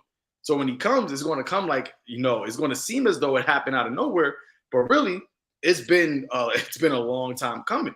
You know, and that's why the Lord said he is long suffering toward usward, so that none of us could perish, so that we could be prepared, that we can be made ready. That's why the Lord said, this is what I quoted, but I was mixing it to Mark chapter 13, verse 35. It says, "Watch ye therefore, for ye know not when the master of the house cometh, at evening, or at midnight, or at the cock crowing, or in the morning, least coming suddenly he find you sleeping." Because that's a perfect scenario for a thief, right? If you get caught sleeping, and if he's a real stealthy thief, you won't even know you got robbed. And that's how Esau is coming. Esau is real. He's a serpent. He's subtle, right? He's crafty. And a lot of people are asleep, as it says in 2 Thessalonians, First Thessalonians, the 5th chapter, we are not of them that sleep. All right, let us not sleep as they sleep. It says, "And what I say unto you, I say unto all, watch." Okay, watching is very, how should I mention watching very, a lot, man, very often, because when you're watching, then you are attentive, right? You're taking heed. Now, ultimately, when you take heed, you're not just taking heed just to watch. Like you're watching, let's say you're watching the news, so to speak, right? Or you're watching the traffic. You're not watching it because you're planning on going somewhere. You're not watching the traffic just to watch it, but you still want to take the same route that all of the traffic is at. You're watching so you can take an alternate route. You're watching so you can find another way to get around this impending, this traffic. This is what we as being men and women of Yahweh Hashem Yahushua are to be doing. We're not watching just to watch it for entertainment. You're watching so you can find the alternate route, which the alternate route is Yahweh Shah. But that's the only route. Okay, that's the only way that you can escape these things. Because if you don't take that way, all other avenues, all other roads is going to lead to that traffic or to that hour of temptation, you falling into that hour of temptation. That's why we always say all roads leads to the MOTB except one. Okay, there's only one road that don't lead to you taking that MOTB, which is what? That straight and narrow. Okay, so that's all I got. Yeah, that's the spirit that you mentioned about watching, right? And I'll bring back that precept you just brought out, Mark 13, verse 36. "Lest coming suddenly he finds you sleeping." Right? And we go to that word sleeping. It's the Greek word kathido, all right, kathido, or kathudo, right?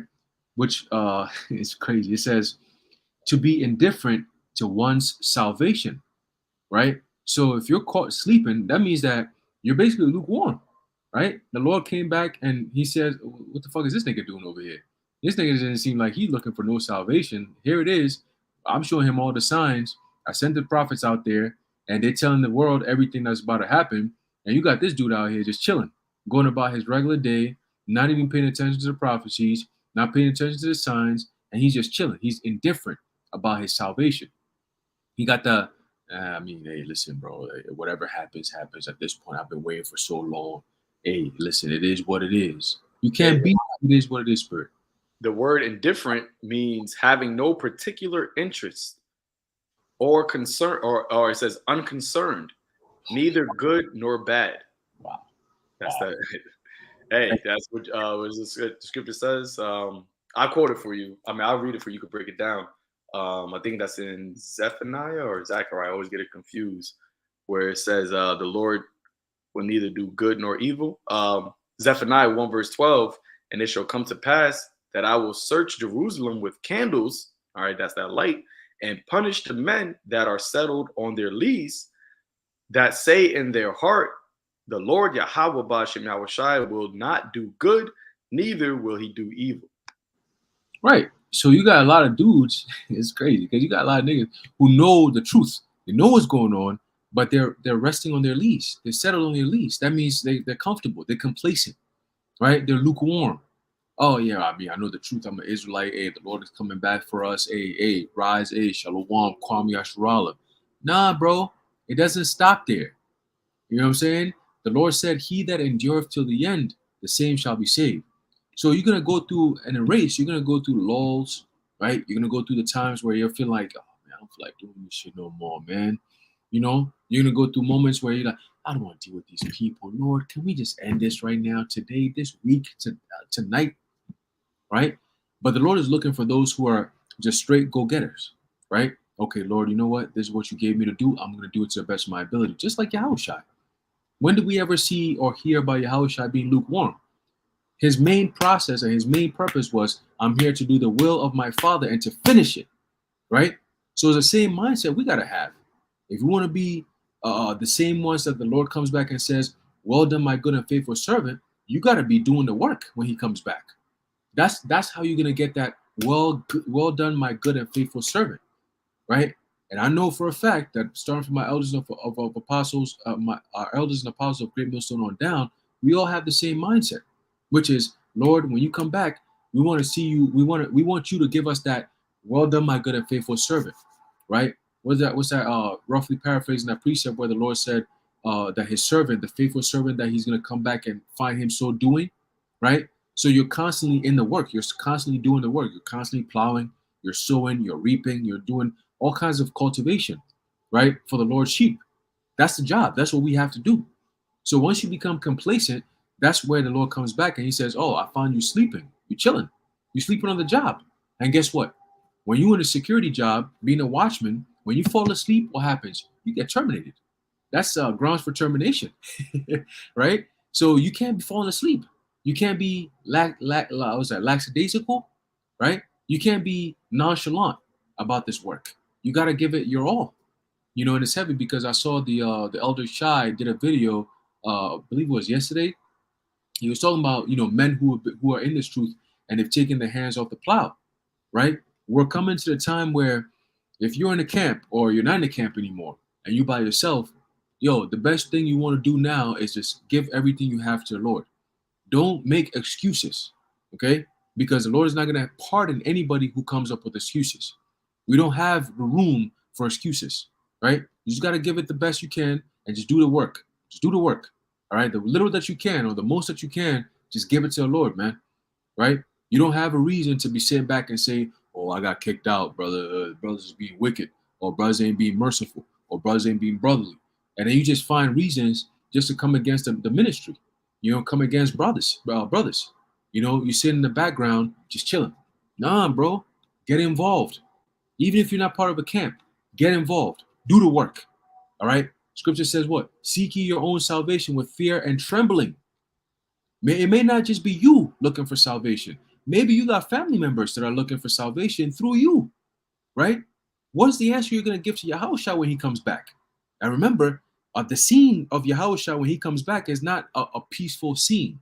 We know that. We know when he comes back, he's pissed off. So if you know your commander in chief is pissed off, you think you're gonna be as a good time to come up and say, "Hey Lord, you know my situation, Lord. You know I was battling some ailments. I was battling this, Lord. Oh Lord, I was going through this. You know, hey Lord, I really, you know, no excuses, none, right? Being a good soldier for Yahushua means you got to sacrifice your life for this ministry, man. You see? So in closing, you know, I just wanted to put that out there. It's on my spirit. Just wanted to bring it out. Brothers gotta, you know, we gotta all tighten up, right? But in these days, if you're not in a camp or you just out there doing whatever, bring it together, right? The Lord has shown us all the signs. This is the closing show, right? After this whole cyber attack thing that they're talking about is going to lead to the time of Jacob's trouble, okay? And it's crazy because I was reading something earlier that they were saying something about martial law, which I'm going to dig a little bit more into it to find out exactly what they're talking about. But hey, when that time comes, this is it. You see, How many people are prepared for that? Mentally, but ultimately spiritually. How many people are actually prepared for that? This is the times. Isaiah 33:6, right? So we in those days, hey, take heed and do the best you can so the Lord can have mercy on you, man. And that's the most I can say about that. I'm gonna pass on to you, brothers. We'll close it out from there. Gone. Yeah, no, that's pretty much it. Brothers, got anything else? Any last minute stuff? Okay, Khan. But yeah, hey, like we said, man, let's see what happens within the next day. Let's see what happens. But regardless, whether something happens or whether nothing happens, we know that at the end of the day, this time of Jacob's trouble is still coming. So it's just a matter of time. All right. So hey, with that, stay in the spirit. Brady, how about Shamel Shai? You got something to go on? I just want to say, hey, if something does happen, this may be the last time brothers are able to even to do videos, man. Because as the Lord said, it's going to come when you least expect it, in your when you shall say peace and safety, then sudden destruction. So hey, brothers got to just always have that type of thought process in your mind that today could be the day, and not being as Haran brought out, not being indifferent to your salvation. Okay, because you being indifferent to your salvation, that's just only going to F you up. That's only going to put you in a bad position. But that's it.